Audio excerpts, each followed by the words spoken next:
আসসালামু আলাইকুম। এমিনেস এর পক্ষ থেকে সবাইকে শুভেচ্ছা। আমি ফারজানা রহমান আপনাদের সাথে আজকে আছি কোভিড-19 প্রেক্ষাপট বাংলাদেশের তৃতীয় ওয়েবিনার। আমরা শুরুতেই আমাদের সাথে যারা আছেন তাদের একটু স্মরণ করতে চাই।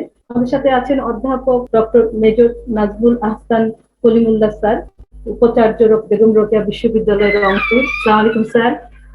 আছেন অধ্যাপক ডাক্তার মোহাম্মদ মোজাহেরুল হক, পাবলিক হেলথ ফাউন্ডেশন বাংলাদেশের প্রতিষ্ঠাতা চেয়ারম্যান। আরো আছেন ডাক্তার তানভীর আবির, সহযোগী অধ্যাপক, international university of business agriculture and technology. আমাদের সাথে আছেন হচ্ছে তৌফিক জোয়াদ্দার স্যার, আমাদের নির্বাহী পরিচালক পাবলিক হেলথ ফাউন্ডেশন বাংলাদেশের পক্ষে। আমাদের সহকর্মী আছেন হুমায়রা বিনতে আসাদ, মোন্তেহারা রশিদ এবং সাদ্দাম হোসেন। আমি সবাইকে স্বাগত জানাচ্ছি আমাদের তৃতীয় ওয়েবিনারে। শুরুতেই আসলে কোভিড-19 প্রেক্ষাপট বাংলাদেশ একটা যুগান্তকারী অধ্যায় আমাদের জীবনে, শুধু না এমিনেন্সের পক্ষে এটা একটা বড় অর্জন। এবং আমরা আসলে সৌভাগ্য যে আমাদের মাঝখানে 56 জন বিভিন্ন পর্যায়ে বিশিষ্ট মানুষ, যাদের চিন্তা চেতনা, অভিজ্ঞতা, জ্ঞান, সাংবাদিকতা, শিক্ষা ক্ষেত্রে তাদের চিন্তা চেতনা সবকিছু মিলিয়ে একটা রেফারেন্স বুক আমরা করোনাকালীন সময়ে বাংলাদেশকে তুলে দিতে পেরেছি।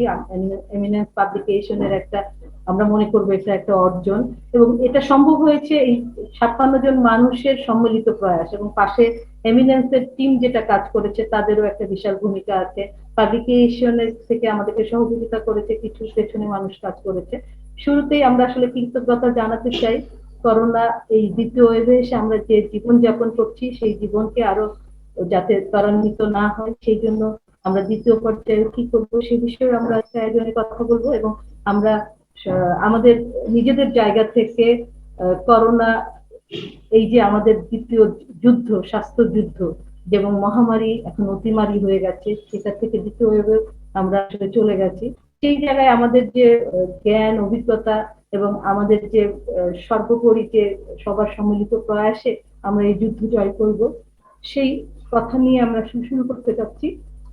শুরুতেই আমরা কৃতজ্ঞতা জানাতে চাই, আপনাদের ব্যস্ত সময় থেকে আমাদের জন্য সময় বের করেছেন, এবং আজকে 1 ঘন্টা আমরা অনেক কথা জানবো, বুঝবো, এবং আমাদের এই আয়োজন আপনাদের আসলে সফল সহযোগিতা এবং উপস্থিতি আসলে সার্থক করছে।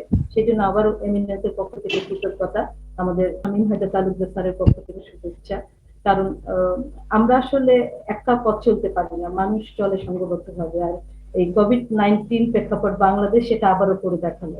8 তারিখে যখন আমরা উদ্বোধন করেছিলাম তখন আমাদের সাথে সবাই যুক্ত হয়েছিলেন, কিন্তু সবার পক্ষে আসলে অভিমত জানানো, অভিজ্ঞতা জানানো বা এই বই নিয়ে তার অনুভূতি জানানোর সুযোগ ছিল না। তাই আমাদের এই প্রয়াস, আজকে আমরা তৃতীয় ওয়েবিনারের মাধ্যমে আমরা 7 জন লেখককে এখানে একত্রিত করেছি, বিভিন্ন পেশার, বিভিন্ন পর্যায়ে এবং বিভিন্ন অভিজ্ঞতা নিয়ে আমাদের সাথে আছেন। আমি শুরুতেই কথা বলতে চাই অধ্যাপক doctor major Nazmul Ahsan Kalimullah sir, উপাচার্য বেগম রোকেয়া বিশ্ববিদ্যালয়। স্যার, আপনার লেখাটি নিয়ে আমাদের সাথে যদি একটু অভিজ্ঞতা শেয়ার করেন, এবং করোনার যে দ্বিতীয় ওয়েভে আমরা যাচ্ছি সেই বিষয়ে আমাদের করণীয় কি, এবং এই লেখাগুলো আরো মানুষের কাছে পৌঁছে দেওয়ার জন্য আমরা আসলে কি করতে পারি, আপনার অভিজ্ঞতা দিয়ে আমাদের সাথে যদি শেয়ার করেন। স্যারকে আমি অনুরোধ করছি কথা বলার জন্য। ধন্যবাদ। শেষ দিয়ে শুরু করি। আমাদের এই যে প্রকাশনাটি, এটির ব্যাপক বিপণন নিশ্চিত করতে হলে আমাদের আসলে এই সময়ে যেটি কার্যকর পদ্ধতি, অর্থাৎ ভার্চুয়ালি কানেক্টেড হওয়ার চেষ্টা করা, সেটাকে সর্বতোভাবে কাজে লাগানো যেতে পারে। আর এর পাশাপাশি নেটওয়ার্কিং এবং সোশ্যাল ক্যাপিটাল, এই দুটো অন্যতম মাধ্যম হিসেবে কাজে লাগে। সেই জন্য আমাদের এমিনেন্সকে অবশ্যই আমরা ধন্যবাদ দেব এই ইনিশিয়েটিভটা নেওয়ার জন্য। কিন্তু শুধুমাত্র প্রকাশ করে ক্ষান্ত থাকলে চলবে না। আমরা যারা অথর হিসেবে কন্ট্রিবিউট করেছি, এর পাশাপাশি আমাদের যারা শুভানুধ্যায়ী আছে, সবার কাছে এই গ্রন্থের কপি পৌঁছে দেওয়ার জন্য সম্মিলিতভাবে একটি ড্রাইভ আসলে দিতে হবে। আর এই যে দ্বিতীয় ওয়েভ যেটি চলছে, এটি আসলেই ভয়ঙ্কর। আমাদের পূর্ব অভিজ্ঞতা গত বছর যা হয়েছে ফার্স্ট ওয়েভে, তার থেকে গুণগত পার্থক্য আছে এই ওয়েভের। কারণ প্রথমত আমাদের জ্ঞানের স্বল্পতা ছিল গত বছর, এখন জ্ঞানের গভীরতা অবশ্যই বেড়েছে, কিন্তু তার পাশাপাশি যে পরিমাণ সতর্কতা আমাদের গ্রহণ করা দরকার, সেটি এক ধরনের কমপ্লেসেন্সির কারণে হয়তো সম্ভবপর হয়ে উঠছে না। অনেকে আমরা করোনা ভ্যাকসিনেটেড হওয়ার পরে ভাবছি যে আমরা ইমিউন হয়ে গেছি, আবার অনেকের মনে এই ধারণা জন্মেছে যে যেহেতু ভ্যাকসিন অ্যাভেইলেবল, সুতরাং আমি যে কোনো সময় একটা প্রতিরক্ষা ব্যবস্থার মধ্যে নিজেকে সমর্পণ করতে পারি এবং সেটি সুরক্ষা চূড়ান্ত মূল্যে প্রদান করবে, এরকম একটা মনোভঙ্গিও কিন্তু কাজ করছে। আর সামগ্রিকভাবে আমরা কিন্তু এখন পর্যন্ত লাইনটা ড্র করতে পারি। আসলে স্বাস্থ্য সুরক্ষা বনাম পভার্টি ট্র্যাপে পড়বার যে সম্ভাবনা, এর মাঝখানে একটা সীমারেখা টেনে আমরা কতদূর পর্যন্ত নিজেদের অ্যাডাপ্ট করতে পারবো সে বিষয়ে এখন পর্যন্ত স্থির কোনো সিদ্ধান্তে আমরা আসতে পারি। আর আমাদের শিক্ষা ব্যবস্থা সবচাইতে কঠিন সংকটে পড়েছে, বিশেষ করে টার্সিয়ারি এডুকেশন সাবসেক্টরে যেখানে আমরা বিচরণ করছি, এখানটায় পাবলিক বনাম প্রাইভেট দুটো ডোমেইন প্রথম থেকেই ভিন্ন পথে এগুচ্ছিল, এবং এখানে শিক্ষা মন্ত্রণালয় এবং বিশ্ববিদ্যালয় মঞ্জুরি কমিশন একটা রেগুলেটরি রোল প্লে করার চেষ্টা করেছে। এখন যে বিষয়টা খেয়াল করা দরকার সেটি হচ্ছে যে আমাদের এখানে নানান রকমের অভাব, সমস্যা, অপ্রতুলতা, এটা বাস্তবতার অংশ। এটা মেনে নিয়েই কিন্তু আমাদের কাজ করতে হবে। কিন্তু আমরা যেটা করবার চেষ্টা করেছি সেটা হচ্ছে এই যে দেশীয় একটা সলিউশনে আসবার চেষ্টা থেকে আমরা অনলাইনে ক্লাস চালু করেছি, কিন্তু পরীক্ষাগুলো নেওয়া থেকে বিরত থেকেছি। এবং পরবর্তীতে যেটা নির্দেশনা এসছে সেটি অবশ্যই স্বাস্থ্য ঝুঁকি কমাবার চিন্তা থেকেই করা হয়েছে। সকল রকমের পরীক্ষা আয়োজনের উপর ব্যান আরোপ করা হয়েছে এবং 24শে মের আগে এ ধরনের কার্যক্রম পরিচালনা করা যাবে না। এবং এইটি এমন একটা পরিস্থিতির মধ্যে ফেলে দিয়েছে যে আপনার আমরা একদিকে অনলাইন ক্লাস চালু রেখেছি এবং সেমিস্টার সিস্টেমে আসলে কোপ করা এই পদ্ধতিতে মুশকিল, কারণ নির্দিষ্ট একটি সময় আনতে সেশনাল মার্কস থেকে শুরু করে ফাইনাল যে পরীক্ষা নিরীক্ষাগুলো আছে সেগুলো সম্পূর্ণ না করে পরবর্তী ধাপে যাওয়ার চেষ্টা করলে যেটা হবে, আপনাকে আবার নতুন করে রিক্যাপ করতে হতে পারে পরীক্ষার আগে। ফলে আমরা নিশ্চিত করে এখনো বলতে পারছি না যে 24শে মে থেকেই আমরা আমাদের পূর্ণ স্বাভাবিক মাত্রায় আমাদের কার্যক্রম শুরু করতে পারবো, এটি হলফ করে বলা যাচ্ছে না। কারণ করোনার যে গতি প্রকৃতি এবং বিশেষ করে সাউথ আফ্রিকান যে ভ্যারিয়েন্টটা এসছে ইউকে ভ্যারিয়েন্টের পরে, তা আমাদেরকে আরো ভাবিয়ে তুলেছে। এখন কিন্তু এই প্রাণঘাতী জীবাণু এমন একটা অবস্থায় ফেলে দিয়েছে যে বেশি সময় কিন্তু আমরা পাচ্ছি না, এবং একেবারে দ্রুততার সঙ্গে একটা মানুষ বুঝে উঠবার আগেই তার প্রাণবায়ু নির্গত হচ্ছে। ফলে এখানে জীবন যেখানে সংশয় সেখানে পড়াশোনা তো একটা লাক্সারি, সেইভাবে কিন্তু বিষয়টা অনেকে বিবেচনা করবার চেষ্টা করছেন। তো এই রিয়ালিটি গুলো আমাদের সবসময় বিদ্যমান, এবং এই বিষয়গুলো মাথায় নিয়ে আমাদেরকে বর্তমানের পরিস্থিতি মোকাবেলা করতে হবে। আমরা আসলে আরেকটু জানতে চাই, করোনা কোভিড-19 প্রেক্ষাপট বাংলাদেশ, আমরা এটা রেফারেন্স করছি, একটা সম্মিলিত প্রয়াস। প্রথম কোভিড কাল করোনা যে ওয়েভটা ছিল, এই সময় আমরা আমাদের অভিজ্ঞতা এখানে লিপিবদ্ধ করেছি।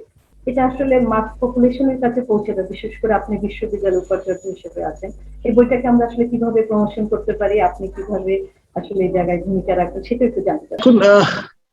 যারা টার্সিয়ারি এডুকেশন সাবসেক্টরে ছাত্র কিংবা শিক্ষক হিসেবে বা গবেষক হিসেবে ভূমিকা পালন করছেন, যে টুপি মাথায় দিয়ে থাকুন না কেন, সবার জন্য এটা চমৎকার একটা রেফারেন্স পয়েন্ট হিসেবে কাজ করতে পারে। সেই জন্যে যারা পাবলিক হেলথ নিয়ে কাজ করেন, যারা আপনার ব্রডলি উন্নয়নের জগতে বিচরণ করেন, তাদের সবার জন্য কিন্তু এই গ্রন্থটি কাজে লাগবে। প্রয়োজনীয়। তো ফলে আমাদের এ ব্যাপারে যথেষ্ট রকমের প্রচারণার আয়োজন করতে হবে, এবং এটি কিন্তু অনেকাংশে নিখরচায় করা সম্ভব। আপনার বেশি বেশি করে ওয়েবিনারের আয়োজন করা যেতে পারে, বেশি বেশি করে আপনার যেই পদ্ধতিগুলো, সোশ্যাল মিডিয়ামগুলো আছে, সেগুলোকে কাজে লাগানোর চেষ্টা করা যেতে পারে। এবং এই জন্য সম্মিলিত প্রয়াস জরুরি। শুধুমাত্র এমিনেন্সের উপর ভরসা বা নির্ভর না করে সবাইকে যদি আমরা সম্পৃক্ত করতে পারি যারা অথর হিসেবে ভূমিকা পালন করেছেন, তাহলে আমার মনে হয় একটা ব্রেক থ্রু নিয়ে আসা সম্ভব। ধন্যবাদ স্যার। আসলে আমরা চাই এই কোভিড-19 প্রেক্ষাপট বাংলাদেশ প্রতিটি মানুষের কাছে, কারণ এই তথ্য সমৃদ্ধ যে ভান্ডার তাকে দ্বিতীয় কে যুদ্ধ জয় করার জন্য সহযোগিতা করবে, এবং আমরা দ্বিতীয় নিয়েও ভাবছি যে আসলে কি করা যায়। এবং এটা অলরেডি আমরা শুনেছি যে উদ্বোধনী আয়োজন, এটা ইংরেজি ভার্সন হতে যাচ্ছে, এবং আমাদের মাননীয় পররাষ্ট্রমন্ত্রী বলেছেন, প্রধানমন্ত্রী যেরকম একটা আয়োজনের কথা তাকে বলেছেন। আমাদের জন্য এটা সৌভাগ্য যে আমরা সর্বপ্রথম বাংলাদেশে এই কাজটা করতে পেরেছি। এমিনেন্স এটা সম্ভব করতে পেরেছে, আপনাদের মতো একজন মানুষ আমাদের পাশে ছিল। তো আমরা ইতিমধ্যে দেখেছি আমাদের সাথে অনেকে জয়েন করেছেন, ডক্টর শাহজাদা চৌধুরী, এবং পাশাপাশি আমাদের প্রিয় স্যার শামীম হায়দার তালুকদার স্যারও আমাদের সাথে যুক্ত হয়েছেন, আছেন আমাদের সাথে। আমরা স্যারেরও অভিমত শুনবো। আমরা সবাই জানি যে স্যার একটু ব্যক্তিগত কারণে, বাবার অসুস্থতার কারণে স্যার এখানে আসলে ওভাবে সম্পৃক্ত হতে পারছেন না, কিন্তু উনি আছেন আমাদের সাথে এবং আজকের আয়োজনেও আছেন। আমরা স্যারের কথাও শুনবো। তো আমরা এখন কথা বলতে চাই। ধন্যবাদ স্যার। আমরা আশা করছি বেগম রোকেয়া এই কোভিড-19 প্রেক্ষাপট বাংলাদেশ বৈঠক প্রমোশনের ক্ষেত্রে একটা বিশেষ ভূমিকা রাখবে, এবং আমরা আশাবাদী যে স্যার আপনি চাইলে এটা আরো ব্যাপক হারে আপনার প্রেক্ষাপট থেকে আসলে প্রচারণা সম্ভব। স্যার আবারও ধন্যবাদ, কৃতজ্ঞতা আমাদের এই যে একটু 1 মিনিট একটা কথা বলতে চাই। এই বইটা তৈরির অনুপ্রেরণা এবং সাহস এবং সমস্ত কিছুর পিছনে যে মানুষটা ছিলেন সেটা হলো কলিমুল্লাহ স্যার। আইডিয়াটা যখন মাথায় আসতেন তখন আমি কলিমুল্লাহ স্যার এবং তানভীরের সাথে কথা বলি যে এরকম একটা বই তৈরি করতে চাই। স্যার মোটামুটি ব্ল্যাঙ্ক চেক দিয়ে বলে যে তোমরা এটা করো, আমার যত সহযোগিতা লাগছে আমি করবো। ইভেন আমি তখন ভাবলাম যে এটা পাবলিকেশন কোথা থেকে করা যায়। তার নিজের আত্মীয় মামার সম্পর্কে আহমেদ পাবলিশার্সের সাথে আমাদের যোগাযোগ করিয়ে দিলেন, বললেন যে এটি যেন পাবলিশ আমরা কোনো টাকা অ্যাডভান্স না দিয়ে যদি করতে হয় আহমেদ পাবলিশার্স যেন এটা করে দেয়। কাজের পরিক্রমাতায় আমাদের সবার সাজেশন থেকে আমরা পরে যে এমিনেন্স পাবলিকেশন থেকে, আপনারা জানেন যে কলিমুল্লাহ স্যার আমাদের এমিনেন্সের সম্মানিত অ্যাডভাইজার, এবং এমিনেন্সকে উনি ওন করেন। তানভীর আবির এর যে সহযোগিতা গত 1 বছরে আমরা পেয়েছি, সেখান থেকে আমরা একটু দুঃসাহসী হয়ে এমিনেন্স পাবলিকেশন নামে একটি ছোট সিস্টার কনসার্ন শুরু করা, এবং সেখান থেকে বইটা পাবলিশ আমরা করি একটা রিস্ক নিয়ে। আপনারা জানেন যে আমরা প্রিন্টারের কাছ থেকে বাকি নিয়ে এটা করেছি, যে আমরা মনে করি যে এবং এক ধরনের চিন্তা যে আমরা বিভিন্ন রকম সাইন্টিফিক, নট আপনার রম্য রচনা বা ইয়েতে না, সাইন্টিফিক এভিডেন্স বেসড পাবলিকেশন গুলো আমরা এমিনেন্স থেকে করতে চাই। এবং আমি বিলিভ করি যে আমরা এই বইটাতে যাদের লেখা পেয়েছি, এখানে উপস্থিত আছেন তৌফিক, এখানে উপস্থিত আছেন আমি শাহজাদা সেলিম আমার ছোট ভাই, এবং সব আপদে বিপদে যে ছোট ভাইটা আমার সবসময় সাথে থাকে। এটা শুধু আজকের থেকে না, মেডিকেল কলেজে আমরা যখন সাম্প্রদায়িক বিরোধী আন্দোলন, এক্সার বিরোধী আন্দোলন, পাশে যাকে সবসময় পেতাম শাহজাদা সেলিম, আজকে এই করোনা বিরোধী আন্দোলনে সেও আমাদের পাশে আছে। আপনাদের সবার তার লঙ্গিং সহযোগিতা পেলে এই পাবলিকেশনের মাধ্যমে আমরা যে সাইন্টিফিক বই পাবলিশ করছি, তার এখানে আমি বলবো যে তৌফিক is one of the brilliant guy in public তবে সামনের দিকে আমি যাকে রেসপেক্ট করি, ও আমার একটু জুনিয়র কিন্তু আমি ওকে রেসপেক্ট করি, আহ, সেলিম যেমন ডায়াবেটিস ক্ষেত্রে ইন্টারন্যাশনালি হি ইজ রিকগনাইজড এবং রেসপেক্টফুল মানুষ হিসাবে আহ, পরিণত হয়েছে। ওরা নিয়মিত প্রকাশনা করেন।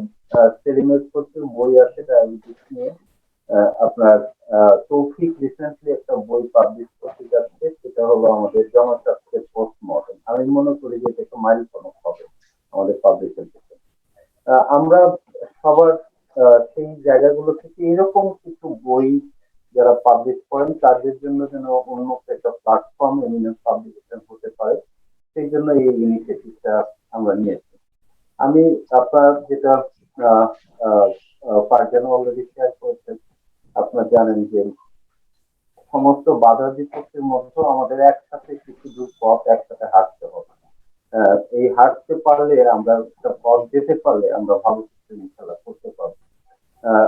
কলিমুল্লাহ স্যারের সাহসে আমি জানি যে এই বইতে আমরা যত কপি পাবলিশ করেছি আমরা সবাই নিজে চাইলে এটার খরচ আহ, আমরা উঠিয়ে আনতে পারবো এবং এটা বাংলাদেশের গবেষণার ক্ষেত্রে কাজে লাগবে এই আত্মবিশ্বাস থেকে এই কাজটি করা। তো আমি সবাইকে ধন্যবাদ জানাচ্ছি, আমি সুযোগ নিয়ে নিলাম স্যার এখানে এবং তৌফিক এবং স্যারের কাছে মাত্র বলে আমি সুযোগ নিলাম।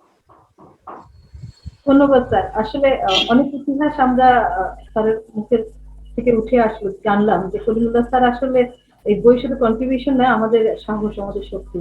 এবং এইভাবে আমাদের অনেকেই আছেন যারা এমিনেন্সের এই পথ চলার সাথে সঙ্গীত হয়ে গেছেন। তো কৃতজ্ঞতা সবাইকে।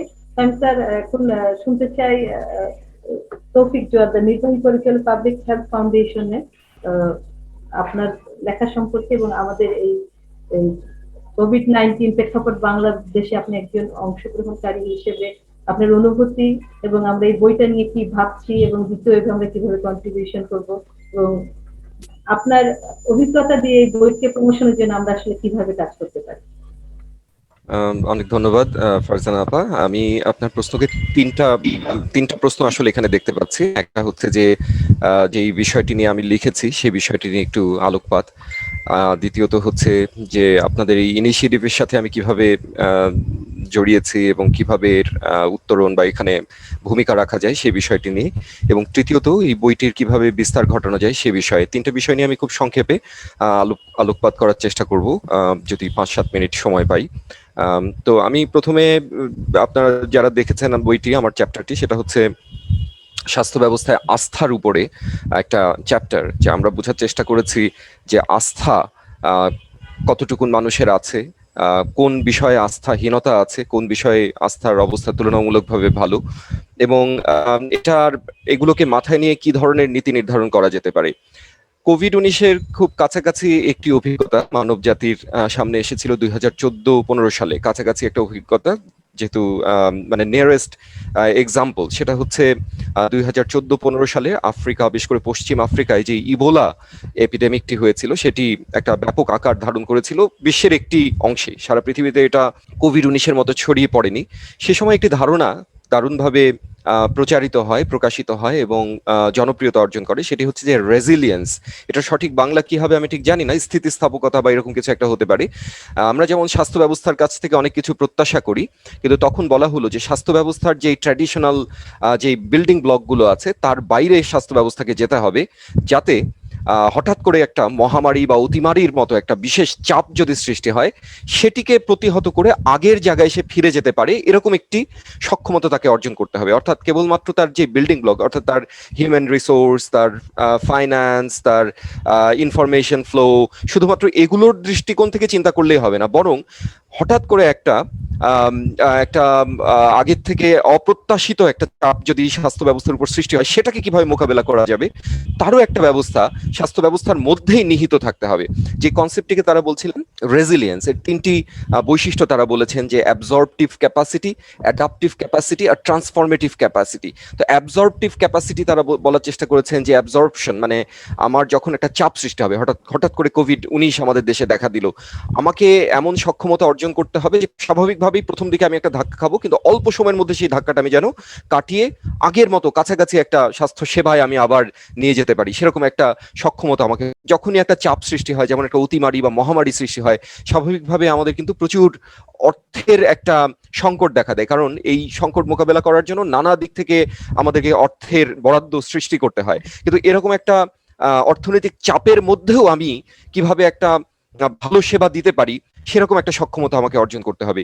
এবং 3 নম্বর হচ্ছে যে যখন একটা অতিমারি সৃষ্টি হয়, যেমন আমাদের কোভিড-19 ক্ষেত্রে হাই ফ্লো নেজাল ক্যানুলার একটা প্রয়োজনীয়তা দেখা দিয়েছে, আইসিইউ বেডের প্রয়োজনীয়তা দেখা দিয়েছে, অক্সিজেন সাপ্লাইয়ের প্রয়োজনীয়তা দেখা দিয়েছে, অক্সিজেন স্যাচুরেশন মাপার জন্য যেই যন্ত্রপাতি আছে সেগুলোর প্রয়োজন দেখা দিয়েছে, পালস অক্সিমিটারের প্রয়োজন দেখা দিয়েছে।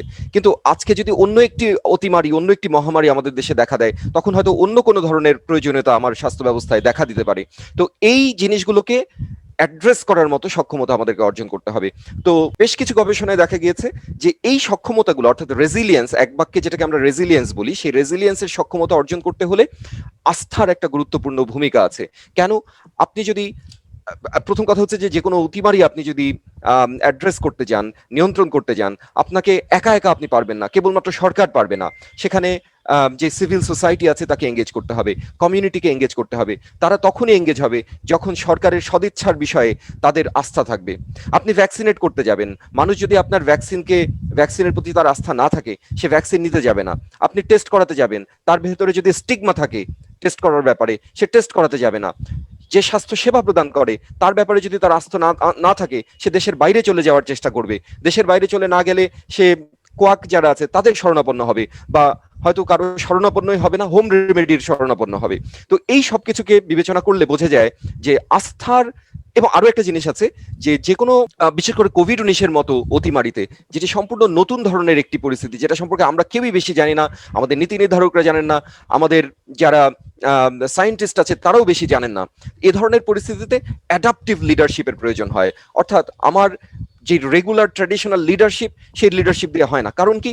কারণ আপনি গতকালকে যে কথাটা বলেছেন, আজকে আপনি সেই কথাটা নাও বলতে পারেন, কারণ আপনার নতুন নলেজ আসছে, সেই নলেজের সাপেক্ষে আপনার বক্তব্য, আপনার নির্দেশনা পরিবর্তন হতে পারে। কিন্তু সেই নির্দেশনা মানুষ তখনই গুরুত্বের সাথে নেবে যদি আপনার উপর আস্থা থাকে। তো এই আস্থা অর্জন করার জন্য আমাদেরকে চেষ্টা করতে হবে। কাজে এই জিনিসটা বোঝা খুব জরুরি।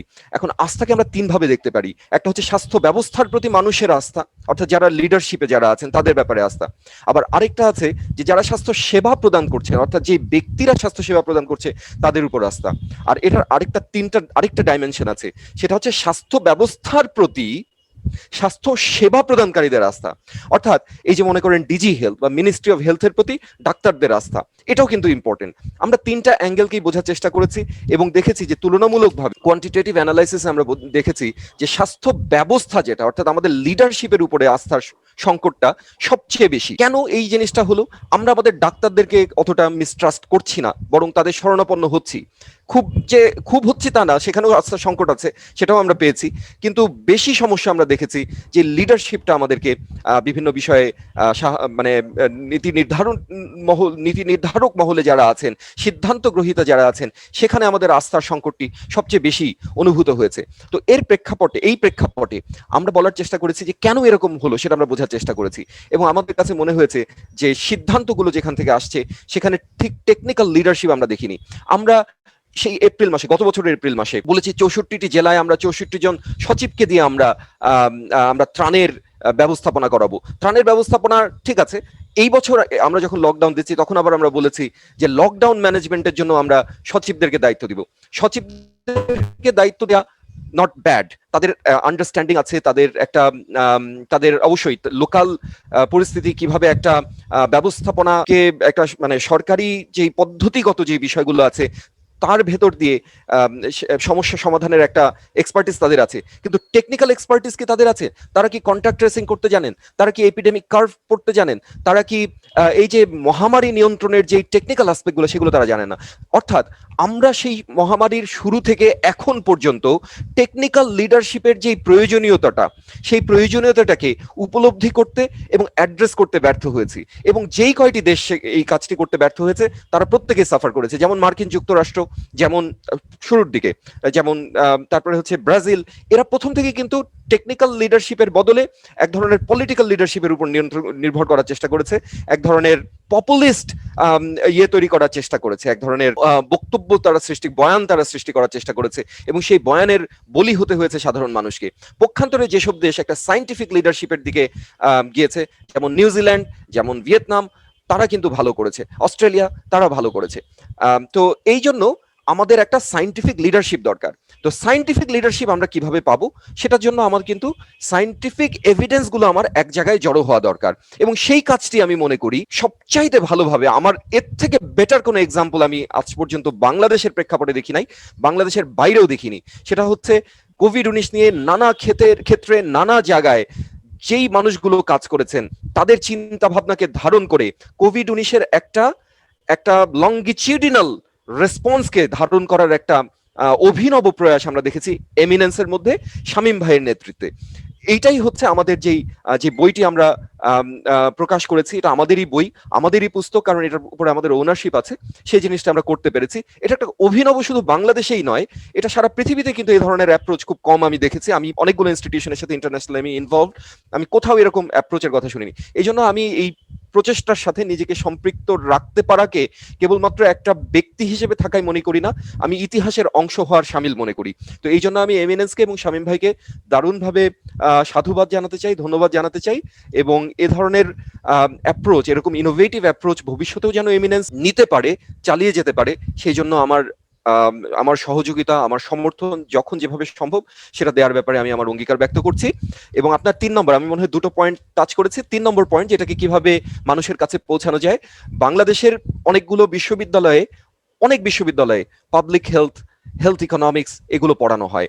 ইনফ্যাক্ট যেখানে পড়ানো হয়ও না, সেসব জায়গায়ও মানুষের কিন্তু তাদের, যেমন সবাই তো শিক্ষাক্ষেত্রে, যেমন প্রফেসর নাজমুল হাসান কলিমুল্লাহ স্যার তার বিশ্ববিদ্যালয়ের কথা বললেন, তার বিশ্ববিদ্যালয়ে তিনি শিক্ষার দৃষ্টিকোণ থেকে কথা বলেছেন। তার মানে শিক্ষক এবং শিক্ষার্থীর প্রয়োজনীয়তা সব জায়গায় আছে, অর্থাৎ এডুকেশনের মধ্যে যারা আছে তারাও কিন্তু এটা সম্পর্কে জানতে চাবেন। কোভিড-19-এর মানে এটার এডুকেশনের উপর এটার প্রভাব কি, সেটা তো সব ইনস্টিটিউশন, অর্থাৎ আমি যেটা বলতে চাচ্ছি যে ইনস্টিটিউশনগুলোকে যদি আমরা টার্গেট করতে পারি, ছাত্রছাত্রীদের কাছে যদি আমরা পৌঁছে দিতে পারি, not as a commodity, rather as a tool for knowledge transmission and knowledge translation, তাহলে আমার মনে হয় সেটা একটা ইয়ে করা যেতে পারে। অর্থাৎ বিশ্ববিদ্যালয়গুলোতে, বিশেষ করে যেখানে পাবলিক হেলথ ডিপার্টমেন্ট আছে, হেলথ ইকোনমিক্স ডিপার্টমেন্ট আছে, হেলথ রিলেটেড ফিল্ডগুলো পড়ানো হয়, প্রাইমারিলি সেসব ইনস্টিটিউশন এবং সেসব ডিপার্টমেন্টগুলোর ছাত্রছাত্রীদের কাছে এটাকে পৌঁছে দেওয়া, এর বার্তাকে পৌঁছে দেওয়া।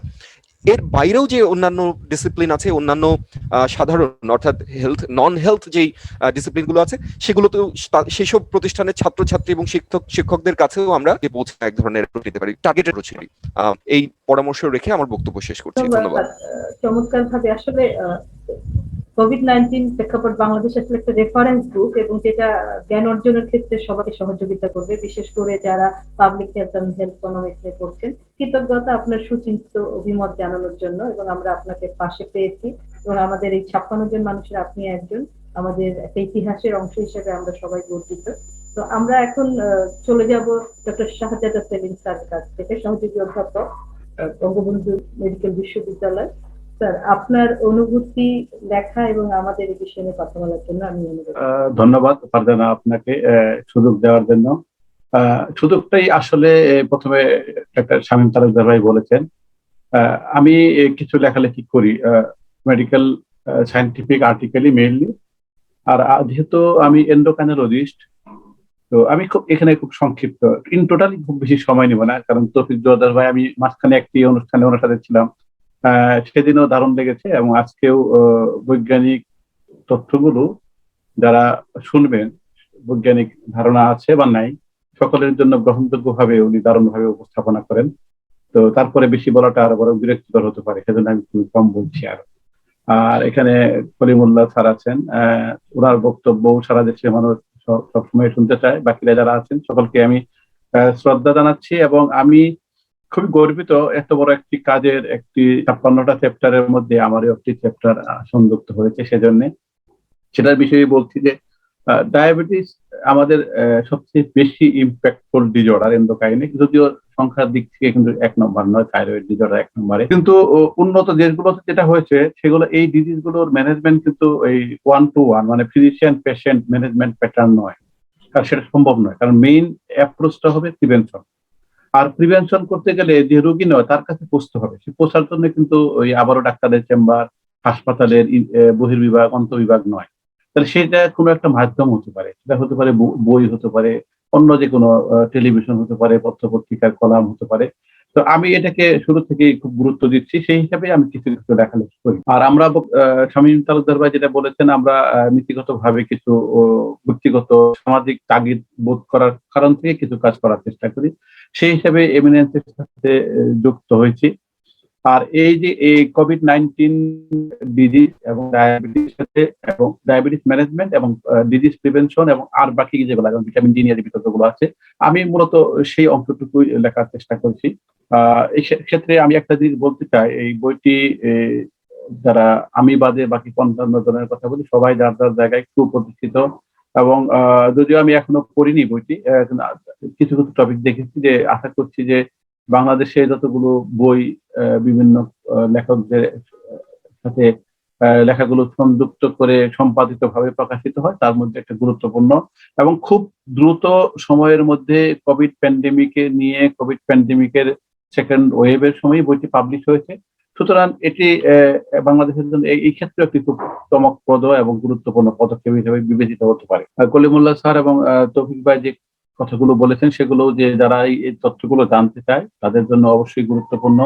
এবং আমি যেটা অনুরোধ করতে চাচ্ছিলাম সেটা হলো যে এখন এই একটা সায়েন্স ইভলভিং এবং এখানে ডিজিজের যেমন ভাইরাল স্ট্রেন চেঞ্জ হচ্ছে, ডিজিজের সিমটম চেঞ্জ হচ্ছে, ডায়াগনস্টিক সিস্টেম চেঞ্জ করতে বাধ্য হচ্ছে, ট্রিটমেন্ট পলিসি চেঞ্জ হতে বাধ্য, এবং রাষ্ট্রগুলো, জনস্বাস্থ্য যারা ডাক্তার সেবা দিচ্ছেন তাদের অ্যাপ্রোচ চেঞ্জ হতে বাধ্য হচ্ছে। তাহলে এটাও কিন্তু আমাদেরকে বাধ্য করবে এই বইটি দ্রুত আরেকটি সংস্করণের দিকে যাওয়া, যে জায়গায় আমরা যেখানে লিখেছি কিন্তু আমরা কিন্তু অলরেডি বুঝে ফেলেছি যে তার চেয়ে আমরা অনেক দূর এগিয়ে গিয়েছি।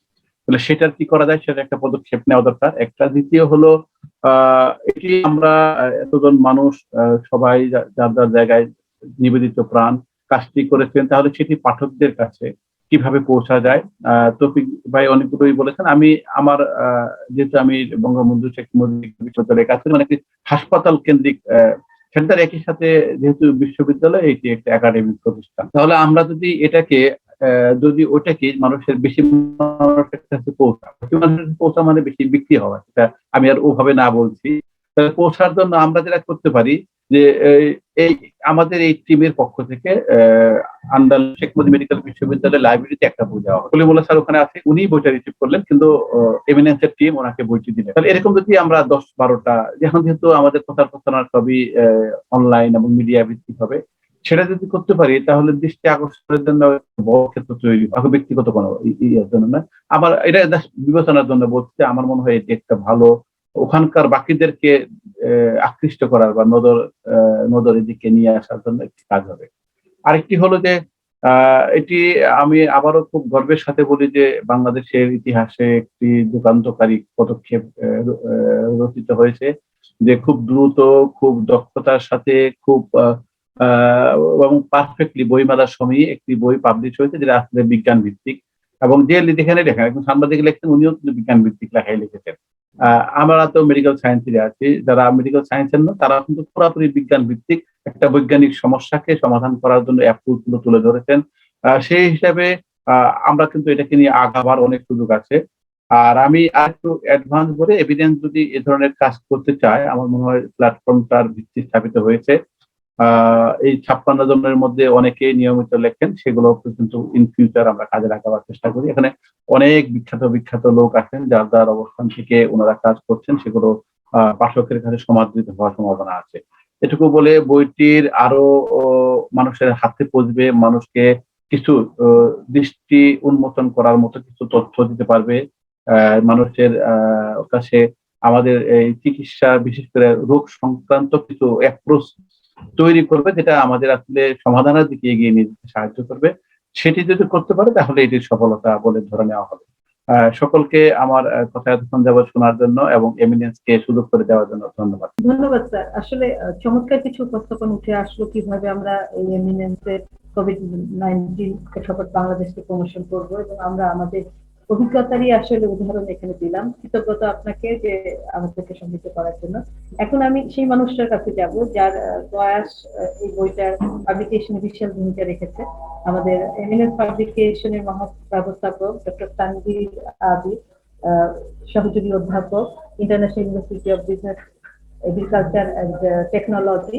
আমি ডক্টর তানভীর আবিদ স্যারকে এই বই নিয়ে তার অনুভূতি এবং আমরা আপনার মাধ্যমে এটা কিভাবে আরো প্রমোশন করতে পারি এবং কোভিড-19 এর প্রথম ওয়েভ আমরা পেরিয়ে এসেছি, সেকেন্ড ওয়েভ আমরা কিভাবে ভূমিকা রাখতে পারি এবং এই বইটাকে আরো বেশি মানুষের কাছে, আপনার যে বেশি জনসাধারণ যাদের সাথে কাজ করছেন এমিনেন্সের একজন অংশীদার হিসাবে, মানে আপনাকে আমরা সবসময় আমাদের সহযোগিতা হিসেবে পেয়েছি, সেই আঙ্গিকে আমরা আসলে আপনার কাছে শুনতে চাই। ডক্টর তানভীর আবিদ। ধন্যবাদ ফারজানা। যতটুকু ভূমিকা দিয়েছেন সেই ভূমিকার আমি যোগ্য কিনা সেটার প্রশ্ন সাপেক্ষ। তবে হ্যাঁ, এই বইটি যখন পরিকল্পনাতে আসে, এটা সত্যিকার অর্থে এটা ক্রেডিটটা অবশ্যই দিতে হবে ডাক্তার শামীম হায়দার তালুকদারকে। এটা তার ব্রেন চাইল্ড, এবং যখন উনি আমাদের সাথে এটা শেয়ার করেন এবং উনি এবং professor doctor major Nazmul Hasan Kalimullah, মাননীয় উপাচার্য, বেগম রোকেয়া বিশ্ববিদ্যালয়, তখনই আমরা ইনস্ট্যান্টলি ডিসিশন নেই যে এই আপনি যেটা বলছেন রেফারেন্স বই হিসাবে সেই বইয়ের পরিকল্পনা। এবং সত্যিকার অর্থে হায়দারের সাথে আমরা মাঠে ঘাটে কাজ করেছি। তারপরে পরিকল্পনাতে উনি যখন বইটার প্রকাশের প্রাক্কালে তার পুরো টিমকে যেভাবে উনি লিড দিয়েছেন এবং ফিনিশ প্রোডাক্টটা বের করতে পেরেছেন, এটা অবশ্যই চ্যালেঞ্জিং ছিল তার জন্য। আমার মনে হয় এটা এমিনেন্সের কাজের ধারাকে অবশ্যই এটা একটা নতুন সংযুক্তি, নতুন মাত্রা যোগ করেছে। যাই হোক, বইয়ের ডক্টর শামীম যখন বললেন যেহেতু আমি শিক্ষকতার সাথে জড়িত, তো আমাকে শিক্ষা ব্যবস্থাপনার একটা ছোট্ট পার্ট নিয়ে কাজ করতে বললেন আর কি। আসলে সময় এবং সুযোগ এবং সময় সদ্ব্যবহার করতে গিয়ে আসলে লেখাটা তত ভালো হয়নি। আমি নিজে তো বুঝি এটা কোনো মৌলিক রচনা ছিল না, মৌলিক গবেষণা ছিল না। এটা একটা ধারাবাহিক ভাবে গত বছর যখন সরকার লকডাউনে চলে গেল, অর্থাৎ ইউনিভার্সিটি, স্কুল, কলেজ, ইউনিভার্সিটি যখন বন্ধ হয়ে গেল, সেই সময়কার থেকে অর্থাৎ 20শে মার্চ থেকে শুরু করে আজ, অর্থাৎ লাস্ট বইটা প্রকাশিত হওয়ার আগ পর্যন্ত, সেই সময়কার বাংলাদেশের যে শিক্ষা ক্ষেত্রের যে স্তরগুলো আছে, অর্থাৎ প্রাথমিক, মাধ্যমিক, উচ্চ মাধ্যমিক এবং টারশিয়ারি, বিশ্ববিদ্যালয়ভুক্ত, তো এই চারটা ভাগকে উপর ভিত্তি করে আমাদের জাস্ট বলতে পারেন সেকেন্ডারি ডেটা অর্থাৎ কন্টেন্ট অ্যানালাইসিসের মতো একটা কাজ করার একটা ক্ষুদ্র প্রয়াস। জানি না কতটুকু এটা আপনাদের রেফারেন্সকে, বইকে সমৃদ্ধ করবে। তো লিখতে গিয়ে যেটা উপলব্ধি করলাম সেটা হলো সত্যিকার অর্থে ডক্টর জোয়ারদার বলছিলেন যে পাবলিক হেলথে লিডারশিপের ক্রাইসিসটা এখন এডুকেশনাল ক্রাইসিস। অর্থাৎ প্রত্যেকটা জিনিসই ইন্টারলিঙ্ক। অর্থাৎ যেমন পলিটিক্যাল লিডারশিপকে খাটো করা যাবে না, তেমনি টেকনিক্যাল লিডারশিপকেও কিন্তু একদম বাদ দেওয়া যাবে না। সো আর দুইটার সমন্বয়ে একজন লিডারশিপ সত্যিকার অর্থে সারা বিশ্বে বিরল। উনি কথা প্রসঙ্গে বলছিলেন অস্ট্রেলিয়া এবং নিউজিল্যান্ডের কথা। যেহেতু অস্ট্রেলিয়া সম্বন্ধে আমি কিছুটা জানি, অস্ট্রেলিয়া, নিউজিল্যান্ডের লোক সংখ্যা তো আপনি নিশ্চয়ই জানেন। এত সীমিত সংখ্যক লোক সংখ্যাকে একটা ম্যানেজার অবশ্যই ভালো পরিকল্পনার মাধ্যমেই ম্যানেজ করতে পেরেছেন। তারা পুরা দেশটাকে বিচ্ছিন্ন করে ফেলেছেন এবং যত ধরনের এন্ট্রি লেভেল গুলোকে সব বন্ধ করে দিয়েছেন। ইভেন ইন্টার ডিস্ট্রিক্ট, অর্থাৎ within the country, between one state to other state, এগুলোকে সব ওনারা বলেন। সেই অভিজ্ঞতা যদি আপনি বাংলাদেশে কাজে লাগাতে চান, অবশ্যই লাগাতে পারবেন না কেন, পারবেন, কিন্তু বাস্তবতা একটু ভিন্ন। এবং এটা যে কত বড় চ্যালেঞ্জিং, এবং বাংলাদেশ সরকার, গণপ্রজাতন্ত্রী বাংলাদেশ সরকার সেই প্রথম থেকে যদিও অভিজ্ঞতা খুবই অল্প ছিল, সেই স্বল্প অভিজ্ঞতা থেকে যতটুকু পেরেছে তারা চেষ্টা করছে, এখনো চেষ্টা করে যাচ্ছে। আমরা সমালোচনা করছি ঠিকই। গণপ্রজাতন্ত্রী বাংলাদেশ সরকার জাতীয় টেকনিক্যাল পরামর্শ, অর্থাৎ পরামর্শ কমিটি করেছে। সেখানে আপনাদের মতো পাবলিক হেলথ এক্সপার্ট এবং ক্লিনিক্যাল, নন ক্লিনিক্যাল বিভিন্ন ধরনের শ্রেণী পেশার মানুষকে তারা, সেখানে ডাক্তারের আধিক্য কিন্তু অনেক বেশি। তো তারা যেভাবে চেয়েছে সেভাবেই তো চলছে দেশ। এখন এখানে এই এই ধরনের অতিমারির যে বিষয়টা, অর্থাৎ কি বলে এই প্যান্ডেমিক, এটা তো হোল ওয়ার্ল্ড কিন্তু didn't have this kind of experience before. এটা ইবোলার কথা আপনি বলেছেন, সেটা একটা এলাকা ভিত্তিক ছিল। তারপরে 100 বছর আগের যে ঘটনার পরে কিন্তু সারা বিশ্ব কিন্তু এই প্রথম হোঁচট খেলো, একটা বিরাট বড় হোঁচট।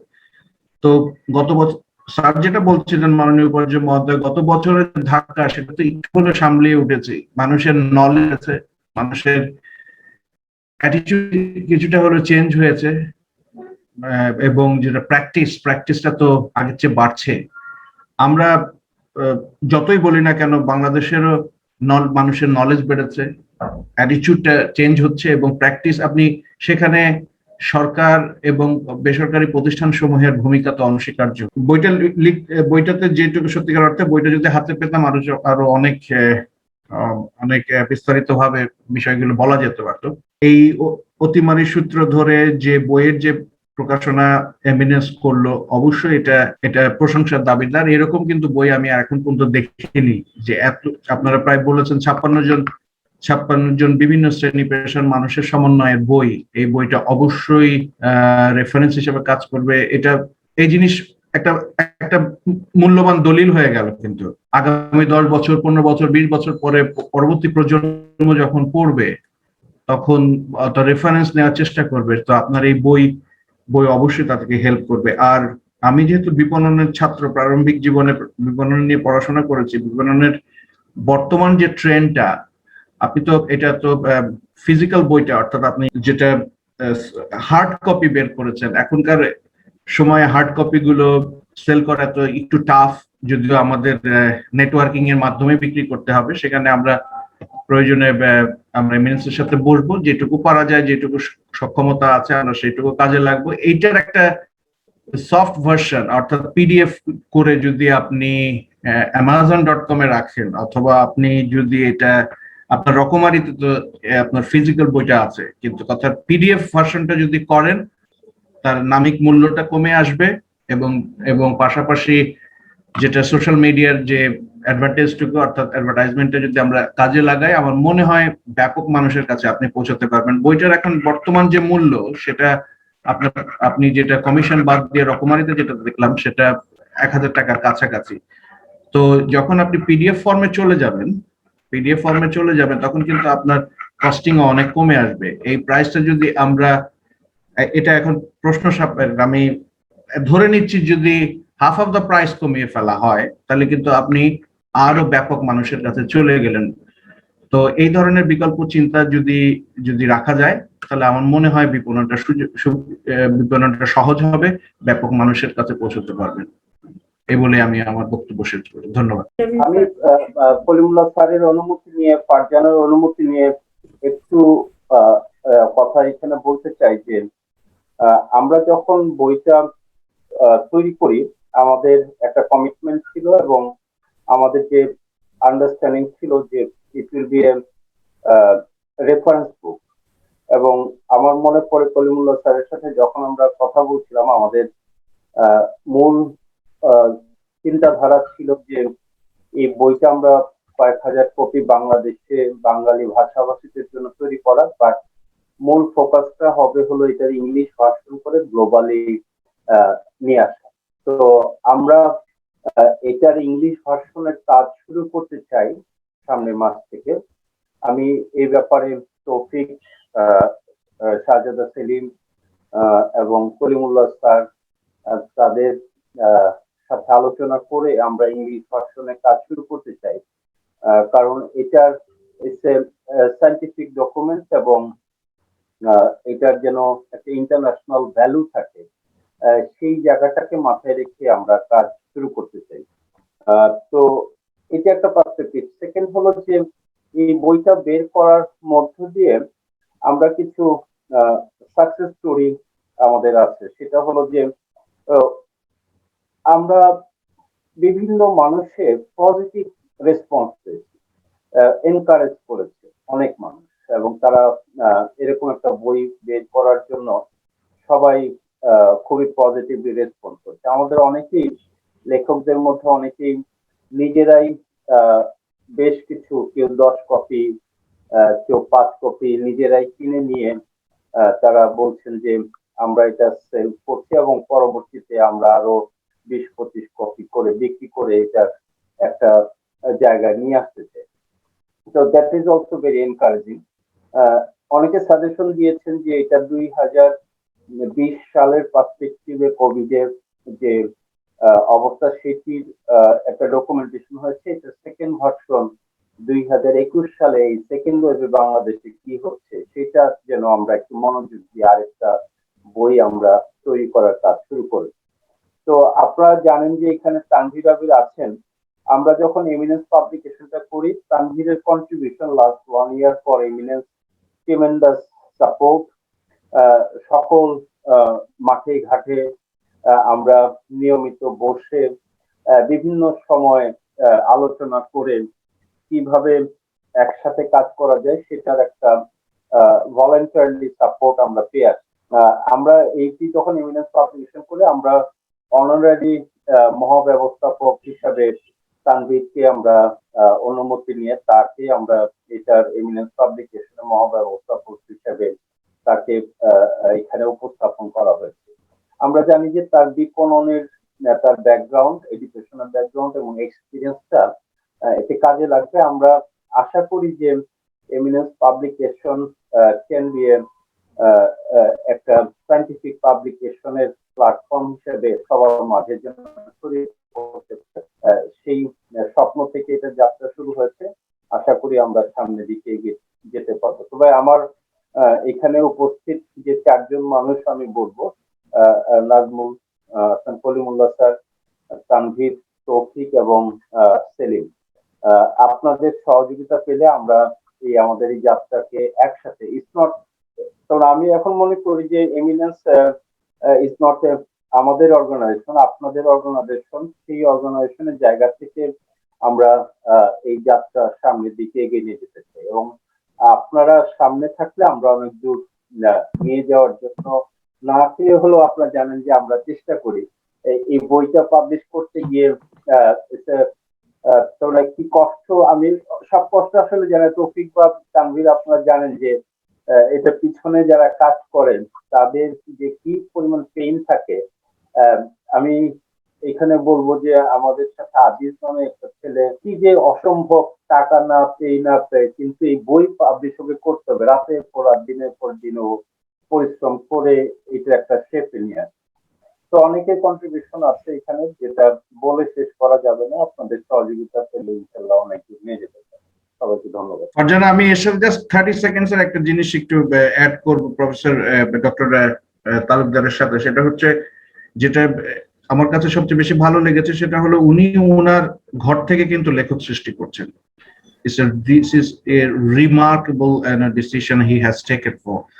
So ঘর থেকে লেখক সৃষ্টি করা, অর্থাৎ আপনি সবসময় একেবারে বাইরের লেখকের উপরে পত্তপানে কেন চেয়ে থাকবেন? আপনার ঘরের যে লেখক সৃষ্টি করছেন এটাও আপনার কিন্তু একটা শক্তি। এই যে হিউম্যান ক্যাপিটালকে ইউজ করা, দিস ইজ সত্যিকার অর্থে একটা লিডারশিপের একটা প্রশ্ন। ধন্যবাদ, থ্যাংক ইউ। ধন্যবাদ স্যারকে। আসলে আমরা সবাই সম্মিলিত এফোর্ট দিয়ে আসলে করোনা 19 প্রেক্ষাপট বাংলাদেশ বইটা এনেছি এবং জন্য বড় একটা অর্জন, একটা রেফারেন্স বুক আমরা জাতির কাছে তুলে দিতে পেরেছি এবং সম্ভবত এটাই প্রথম করোনাকালীন সময়ে এরকম একটা রেফারেন্স বুক।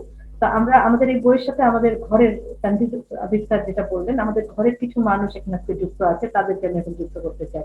প্রথমেই হুমায়রা বিনতে আসাদ, আমরা তার কাছে শুনবো এই বই সে কিভাবে কন্ট্রিবিউট করেছে এবং তার অনুভূতিটা কি এবং প্রচারে সে কিভাবে ভাবছে। থ্যাংক ইউ ফারজানা আপু। আসসালামু আলাইকুম এভরিওয়ান। উপস্থিত সবাইকে শুভেচ্ছা জানিয়ে শুরু করছি। প্রথমে ধন্যবাদ জানাতে চাচ্ছি এমিনেন্স টিমকে, আর এমিনেন্স পাবলিকেশনস এর সাথে যারা যুক্ত ছিলেন সবাইকে ধন্যবাদ জানাতে চাচ্ছি। আর খুব কাছ থেকে দেখার সুযোগ হয়েছে আসলে তাদের ডেডিকেশন লেভেলটা কি ছিল যারা এর সাথে কাজ করেছেন। তো যার ফলাফল হচ্ছে আমাদের এত সুন্দর একটা বই। আর এই বইটাতে আসলে এত এত গুণী মানুষদের সাথে আমার ছোট একটা লেখা আছে। তো এটা আমার জন্য কর্মজীবনের শুরুতে এটা আসলে খুব বড় একটা অর্জন আমার জন্য। আর বই নিয়ে বলবো, বইটাতে করোনায় তরুণ তরুণীদের জীবন চিত্র, যেটাতে আমি আসলে চেষ্টা করেছি যে ইয়াং জেনারেশনরা এই সিচুয়েশনটাতে কি কি ফেস করছে, তাদের মানসিক অবস্থা, ডিফিকাল্টি আছে, তাকে কিছু নিয়ে আসলে আমার লেখাটা ছিল। আর বই নিয়ে বলতে গেলে স্যাররা বললেন যে এটা আসলে একটা রেফারেন্স বই হিসেবে কাজ করতে পারে আমাদের জন্য, খুব বেশি ইনফরমেটিভ। আমার আসলে সবগুলো লেখা যদিও পড়া হয়নি, বাট যতগুলি পড়েছি আমার মনে হয়েছে খুব বেশি ইনফরমেটিভ বইটা, আর এটা আমাদের জন্য একটা রেফারেন্স বই হিসেবে কাজ করতে পারে। প্লাস এটা একটা কমপ্লিট প্যাকেজ মনে হয়েছে। যদি কেউ জানতে চায় যে এক্সাক্ট আমাদের এই করোনার সময়টাতে কি হয়েছিল, আমার মনে হয় you can easily recommend this book, কারণ এটাতে সব ধরনের ইনফরমেশন আছে। আর এটার যে লভ্যাংশটা যে একটা খুবই মহৎ কাজে ব্যয় হবে, এটা আসলে খুব প্রশংসনীয়। আর এই সাথে থাকতে পেরে আমার যে আসলে খুব প্রাউড ফিল হচ্ছে, বা আমি মানে ভালো লাগা কাজ করে এটার সাথে থাকতে পেরে। তো আবার সকলকে ধন্যবাদ জানিয়ে শেষ করছি। ধন্যবাদ সুমাইরা, খুব ছোট্ট করে অনেক গুরু গম্ভীর শুধু না, অনেক ইম্পর্টেন্ট মেসেজ আপনি দিয়েছেন। আমরা আসলে এই বইটার যে লভ্যাংশ, এটা দিয়ে আরো বঞ্চিত মানুষের পাশে দাঁড়াতে চাই, যারা পিছিয়ে পড়েছে তাদের সহযোগিতা করতে চাই। করোনাকালীন সময় আসলে আমাদের জীবনে বিভিন্ন ধরনের পরিবর্তন গেছে অসহায়ত্বের অনেক দুর্বিষহ মানে কালো অধ্যায়। তা আমরা এইসব মানুষের পাশে থাকতে চাই। এমিনেন্স পরিবার এই কাজটা করবে এবং আমরা যারা আছি আমরা পাশে থাকবো। আমি এখন আমাদের এমিনেন্স পরিবারের আরেক সদস্য সাদ্দাম হোসেনকে তার বইয়ের লেখা নিয়ে অনুভূতি ব্যক্ত করার জন্য। সাদ্দাম হোসেন। ধন্যবাদ ফারজানা আপা আমাকে সুযোগ দেওয়ার জন্য। আমি প্রথমে ধন্যবাদ জানাতে চাই আমাদের এমিনেন্স পাবলিকেশনকে, যাদের মানে এমিনেন্স পাবলিকেশনের পক্ষ থেকে সময় উপযোগী এত সুন্দর একটা বই প্রকাশ করার জন্য, এবং এমিনেন্স টিমের অক্লান্ত পরিশ্রমের ফলে এই বইটা প্রকাশিত হয়েছে। আর আমি আরো ধন্যবাদ জানাতে চাই আজকের এই ওয়েবিনারের উপস্থিত শ্রদ্ধাভাজন এবং গুণী ব্যক্তিত্ব doctor professor major Nazmul Hasan Kalimullah sir, doctor Tanvir Abid sir, doctor তৌফিক জোয়ার্দ্দার স্যার এবং ডক্টর শাহজাদা সেলিম স্যারকে। এবং বিশেষ করে ধন্যবাদ জানাতে চাই আমাদের এমিনেন্সের প্রধান নির্বাহী কর্মকর্তা ডক্টর শামীম হায়দার তালুকদারকে, যে এই এত সুন্দর একটা রেফারেন্স বেসড এবং এভিডেন্স বেসড একটা বই এই করোনা চলাকালীন সময়ে প্রকাশ করার জন্য। আর এই বইটাতে আমার যে লেখনীটা ছিল, আর্টিকেলটা ছিল, আমার টাইটেলটা ছিল করোনা ভাইরাসের যত গুজব, কুসংস্কার আর অপপ্রচার। এই বিষয়ে আমি সংক্ষেপে বলতে চাই যে কোনো প্যান্ডেমিক বা মহামারীর চলাকালীন সময়ে আমাদের মাঝে আমাদের সমাজ ব্যবস্থায় দেখছি যে গুজব, কুসংস্কার বা অপপ্রচারগুলো খুবই স্প্রিড আউট হয়ে যায় অটোমেটিক্যালি। তো আমি as a student of sociology আমি ট্রাই করছি যে এখানে আমার লেখনীতে আমাদের সমাজে যে প্যান্ডেমিক সিচুয়েশনে যে গুজব, কুসংস্কার এবং অপপ্রচার এইগুলো কিভাবে ছড়াইছে এটা আমি তুলে ধরার চেষ্টা করেছি আমার লেখনীতে। বইটার প্রচার প্রমোশনের ব্যাপারে আমি ডক্টর নাজমুল হাসান কলিমুল্লাহ স্যারের কাছে রিকোয়েস্ট করব যে sir, doctor was a research and training institute আছে আপনার এই প্রতিষ্ঠানে, যদি বইটা প্রমোশনের বা আপনারা যদি কিছু এই বইটা প্রচার প্রসারের জন্য যদি উদ্যোগ নেন তাহলে খুবই ভালো হয়। আমরা তো আছি, চেষ্টা করতেছি। স্যার আপনি বেগম রোকেয়া ইউনিভার্সিটি আছে আপনার, সেখানেও এই বইটা তো স্যার রিসার্চের জন্য খুবই ভালো হবে আশা করা যায়, রিসার্চ এবং এভিডেন্স বেসড যেহেতু বইটা। তো পাবলিক হেলথে যারা কাজ করি আমরা সবাই এর জন্য বইটা খুবই মূল্যবান, এবং আশা করি স্যার আপনি এ বিষয়ে একটু উদ্যোগ গ্রহণ করবেন। আর এই বইটার লভ্যাংশ থেকে তো আমরা স্যার, এটা তো সবাই জানে যে আমরা খুব মহৎ উদ্দেশ্যে এই বইটা পাবলিশ করেছি। আমাদের এই লভ্যাংশ থেকে আমরা গরিব, দুস্থ, অসহায় মানুষ এবং করোনা, বিশেষ করে করোনা রোগীদের সাহায্যের জন্য আমরা ব্যয় করবো অর্থটা। স্যার আমরা চাচ্ছি যে আপনার মাধ্যমে এবং উপস্থিত সবার মাধ্যমে বইটা যেন প্রসার এবং সেলটা যেন ভালো হয়, এটা আশা করব। ধন্যবাদ ফারজানা ভাইকে। আসলে আমরা ছোট্ট যে প্রয়াস, এই প্রয়াস তো এককভাবে হয় না, বিন্দু বিন্দু জলই সিন্ধু তৈরি করে। এমিনেন্সের কোভিড-19 প্রেক্ষাপট বাংলাদেশ এইরকমই একটা আয়োজন।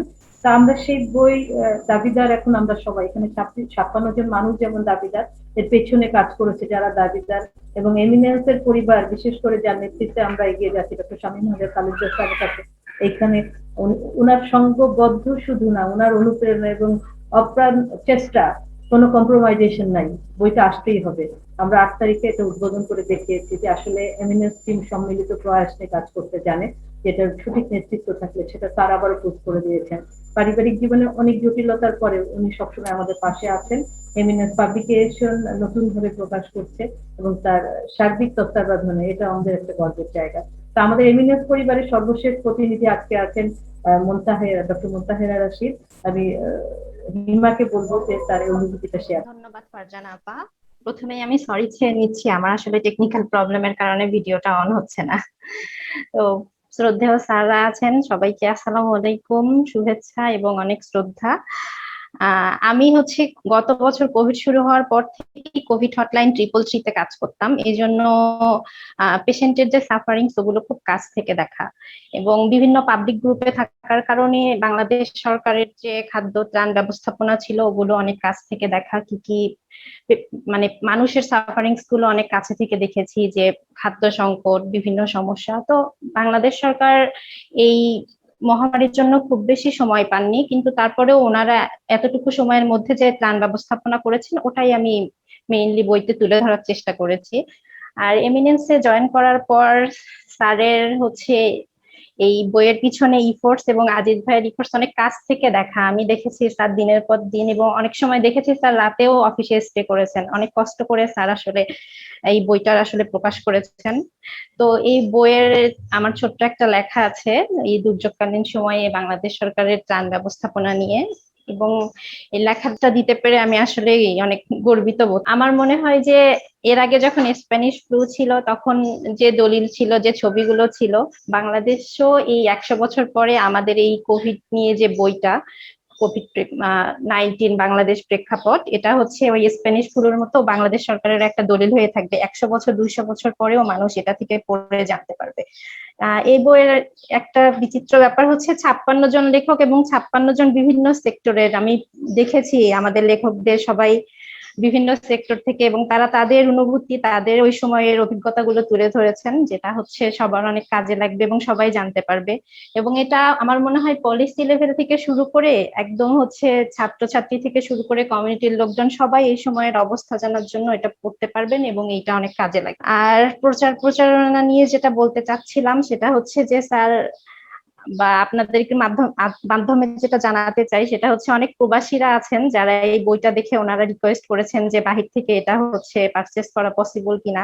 তো শ্রদ্ধেয় স্যাররা এটার প্রচারণা নিয়ে অনেক কিছুই বলেছেন, যে হচ্ছে ইনস্টিটিউশনাল প্রচারণা, তারপর স্যার বলেছেন অ্যামাজনে দিতে অথবা হচ্ছে সফট কপি। তো আমার প্রচারণা নিয়েও মনে হয় যে স্যার আমাদের মনে হয় একটু সফট কপিতে আসলে অনেকেই হয়তো সুবিধা হয়, বিশেষ করে প্রবাসীদের জন্য, এবং ইংলিশ ট্রান্সলেশন থাকলে বাহির থেকে, এবং শুধু বাহির থেকে প্রবাসীরা না বিদেশিরাও আমাদের এই সম্পর্কে অনেক কিছু জানতে পারবে।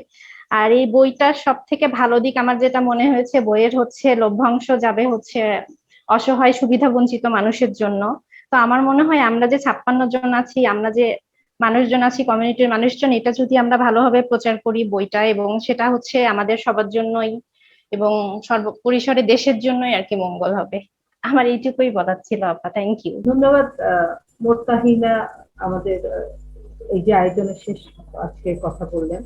আসলে পুরো সময়টা আসলে আমরা সমৃদ্ধ হলাম। আমরা 56 জন মানুষ থেকে মাত্র 7 জন মানুষকে আজকে এখানে এনেছি, যুক্ত করতে পেরেছি আমাদের প্রিয় স্যারকে। আসলে প্রত্যেকের অভিজ্ঞতা, বিশেষ করে পুরো 1 ঘন্টা আমরা খুব গুরুত্বপূর্ণ কিছু মানুষকে আজকে আয়োজনে সম্পৃক্ত থাকতে দেখেছি। আমরা কৃতজ্ঞতা জানাতে চাই অধ্যাপক doctor major Nazmul Hasan Kalimullah sir, doctor Shahzad Selim sir, আমাদের তানভীর আবিদ স্যার ছিলেন, উনি ক্লাসের কারণে বেরিয়ে গেছেন, পাশাপাশি তাফিক জওয়াদের স্যারকে এবং আমাদের সিও স্যার তার গুরুত্বপূর্ণ সময় থেকে আমাদের সাথে যুক্ত হয়েছেন এবং মত জানিয়েছেন। তো আমরা আমাদের তৃতীয় ওয়েবিনারে প্রায় শেষ পর্যায়ে পৌঁছে গেছি। যদি কারোর কিছু বলার না থাকে তাহলে সবার অনুমতি নিয়ে স্যার আমরা আজকের আয়োজন এখানে সমাপ্তি ঘটাতে চাই। তো স্যার যদি কারো কিছু কোনো যোগ করার থাকে বা কোনো কিছু। আমার মনে হয় কলিমুল্লাহ স্যার যদি আমাদের শেষ কথা বলে, বা তৌফিক সেলিম আপনারা যদি কিছু অ্যাড করেন। ধন্যবাদ ডক্টর তালুকদার এবং ফারজানাকে। আমাদের doctor Wazed institute research and training এবং বেগম রোকেয়া বিশ্ববিদ্যালয়ের পক্ষ থেকে আমরা অবশ্যই উদ্যোগ গ্রহণ করব ব্যাপক প্রচারণা এবং বিপণনের জন্য যা কিছু করণীয় সেটা অবশ্যই আমাদের কোনো কুণ্ঠা থাকবে না এ ব্যাপারে। আর যে বিষয়টি পরিধানযোগ্য সেটি হচ্ছে আমাদের আসলে সফট কপি বইটির আসলে পিডিএফ ফর্মে হাজির করা জরুরি, এবং তাহলে যে বিষয়টি আমরা মাইলেজ হিসেবে পাবো সেটি হচ্ছে ব্যাপক বিপণনের একটা সুযোগ তৈরি হয়ে যাবে গ্লোবালি। আর এর পাশাপাশি আমরা যদি ইংলিশ ভার্সনটা তৈরি করে ফেলতে পারি দ্রুততার সঙ্গে, তাহলে ভাষা কোনো বাধা হয়ে দাঁড়াবে না। পুরো গ্লোবাল অডিয়েন্স আমাদের জন্য অপেক্ষা করছে। আমি আশাবাদী যে আমরা একটা ব্রেক থ্রু নিয়ে আসতে সক্ষম হব। ধন্যবাদ সবাইকে। ধন্যবাদ স্যারকে। আপনি শেষ করার আগে আমি সেলিম একটু যদি বিপণনের জায়গায় যদি একটু মনে করো যে অনেক ফার্মাসিউটিক্যালস বা অনেকে তোমার তাদেরকে একটু যদি অ্যাপ্রোচ করা সম্ভব যে তারা কিনে যদি আমাদের ডাক্তারদের মধ্যে ডিস্ট্রিবিউশন করে, not advertisement but they can purchase and তারা যদি ডিস্ট্রিবিউশন করে। আমি অবশ্য আপনি বলার আগে আমি এরকম একটা জিনিস ভেবেছিলাম। আমি আসলে আজকের প্রথম দিনে তো অনেক বড় বড় স্যারেরা ছিলেন, অনেক ফর্মাল আলোচনা হয়েছে, আজকে কিছুটা ফর্মাল কিছুটা ইনফর্মাল আলোচনা হচ্ছে। তো এটা আমার মনে হয় পসিবল। আমি কারোর সাথে কথা বলি দেখি কিভাবে আগানো যায়। একটা না হলে একাধিক, যদি কেউ একটু দাম বেশি, কারণ ওরা যে বইগুলো কিনে, আমি আমার 6টা বই বাংলায় আছে, এবং কিছু কিছু বই কিন্তু ফার্মাসিউটিক্যাল কোম্পানিগুলো ওদের প্রমোশনাল অ্যাক্টিভিটির সাথে, যেমন থাইরয়েড নিয়ে আছে, তারা থাইরয়েড ওষুধ বিক্রি করে, সাথে সাথে আমার বইটা ফ্রি দিচ্ছে। যারা ডায়াবেটিস ওষুধ বিক্রি করে ডায়াবেটিসের বইটা ফ্রি দিচ্ছে। তো সেগুলো কিন্তু ওই 200 টাকা 300 টাকা দামে, কিন্তু এটা একটু বেশি, তো ওই জন্য একটু হবে। তবুও আমি মনে হয় কিছু একটা করা যেতে পারে, দেখি আমি কতটুকু করতে পারি। আমি এখানে আরেকটু নিজের আবেগ থেকেই বলি যে আলোচনাটা অলরেডি হয়েছে, পিডিএফ ভাষণটা করতে তো খুব বেশি কষ্ট হবে না, কারণ এখনকার ফার্স্ট এডিশন হিসেবে পিডিএফ চলে যায়। সেকেন্ড এডিশনটা আপনারা যেহেতু অনেক কষ্ট করেছেন, আমি জানি, যেহেতু আমার নিজেরও, আমার মনে হয় বাকি সবারই কিছু কিছু বই রয়ে গেছে, এবং আমার নাম 3বার কারেকশন করতে হয়েছে, সুতরাং বাকিদের আর কত কি করতে হয় সেটা আমি অনুমান করতে পারি। নাম, ছবি, কত কিছু লেখা তো আছেই। তো এই যে হিউজ কর্মকাণ্ড, এটাকে আমি যদি ইনভেস্টমেন্ট হিসেবে নেই, এটাকে ব্যর্থ হতে দেওয়া যাবে না। সুতরাং আমাদেরকে সফলতার জন্য আরো শ্রম দিতে হবে। রাস্তায় নেমে গেছি এখন। মানে আমি অনেক রোগীকে যখন বলি যে ডায়াবেটিস চিকিৎসার জন্য যে আপনি শুরু করেছেন না, থামা নাই, মানে নাচতে নেমেছেন, এখন আর ঘুমটা নাই, শুধু নাচানাচি করতে হবে। আমাদের এখন সেই অবস্থায় আছে, শুধু এগোতে হবে। আমরা সকলে অভিজ্ঞ, এবং আরো পরবর্তী যারা আলোচনা করবে তারাও কিন্তু আমার মনে হয় খুব ভালো মতামত দিতে পারবেন। সকল মতামতকে সমন্বয় করে শেষে যদি আরেকদিন আলোচনা করেন যে আমরা কি কি পদক্ষেপ নিচ্ছি, কি কি ফলাফলের পরামর্শের ভিত্তিতে, তাহলে আরো সেদিনও হয়তো আরেক মডিফিকেশন হতে পারে।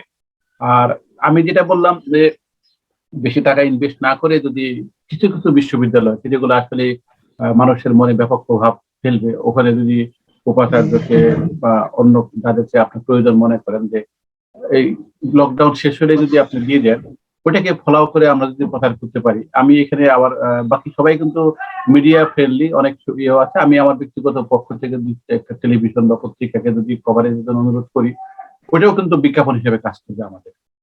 আর বেশি টাকা এখানে ব্যয় করা দরকার নেই, মানে ওগুলো দিতে গিয়ে আমরা অনেক টাকা, এই টাকাটা তো যাচ্ছে আরেকটা ভালো কাজ, সুতরাং টাকা ব্যয় করা দরকার নেই, কিন্তু তবু কিছু একটা করতে হবে।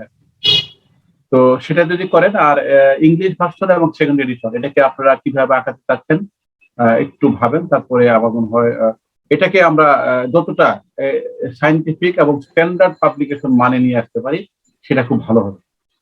সকলকে ধন্যবাদ। আমি আবারও খুবই গর্বিত বোধ করছি, কারণ আমি বাদে বাকি 3 জনই যার যার ক্ষেত্রে যথেষ্ট সুনামের সাথে কাজ করছেন, এবং এই মূল্যায়নটা কিন্তু আমি আবেগ থেকে বলছি না, মানে তথ্য ভিত্তিক বলছি।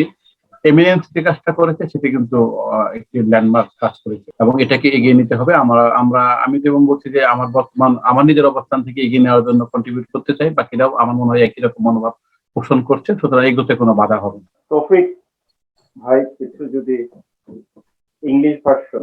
আমার খুব বেশি কিছু অ্যাড করার নেই। ইংলিশ ভার্সন অবশ্যই মানে গ্রেটার নলেজ বেজে বেটার কন্ট্রিবিউশনের একটা সুযোগ সৃষ্টি করবে, কাজেই এটা একটা ভালো অ্যাপ্রোচ। কিন্তু ট্রান্সলেশন সবসময় একটু কঠিন একটা প্রফেশনালি করতে হবে আর কি। এটা যেমন তেমন ভাবে হলে জিনিসটা ভালোর থেকে বরং একটা ব্যাড ইমপ্রেশন তৈরি করবে যেমন তেমন ভাবে হলে, কারণ এটা একটা ওয়াইডার অডিয়েন্স থাকবে, এটার ইন্টারন্যাশনাল অডিয়েন্স থাকবে, ক্রিটিক্যাল ভিউটা অনেক বেশি থাকবে। কাজেই ট্রান্সলেশনটা করা হলে যেন খুব প্রফেশনালি যারা ট্রান্সলেশন করে এরকম কোনো গ্রুপকে দিয়ে করানো যায়। সেরকম গ্রুপ বাংলাদেশে আছে, এটা নিয়ে আপনার সাথে আমার পরে আলোচনা হতে পারে, আমার ধারণা আপনার নিজেরও পরিচিত থাকতে পারে। তবে মোদ্দা কথা হচ্ছে ইট শুড বি প্রফেশনালি ডান। আমি এটা নিয়ে আপনার সাথে কথা বলবো এবং লাস্টে আমাদের এমিনেন্স পাবলিকেশনের অনারারি মহাব্যবস্থাপক তানভীর, আপনার কথা দিয়ে আমরা শেষ করি। তানভীর ভাই ক্লাস আছে, উনি বেরিয়ে গেছে। তাহলে কলিমুল্লাহ স্যারের অনুমতি নিয়ে, সেলিম, তৌফিক ভাই আপনাদের অনুমতি নিয়ে অনুষ্ঠান এখানে শেষ। অনেক ধন্যবাদ, থ্যাংক ইউ, অনেক ধন্যবাদ। আসসালামু আলাইকুম। ধন্যবাদ, আসসালামু আলাইকুম।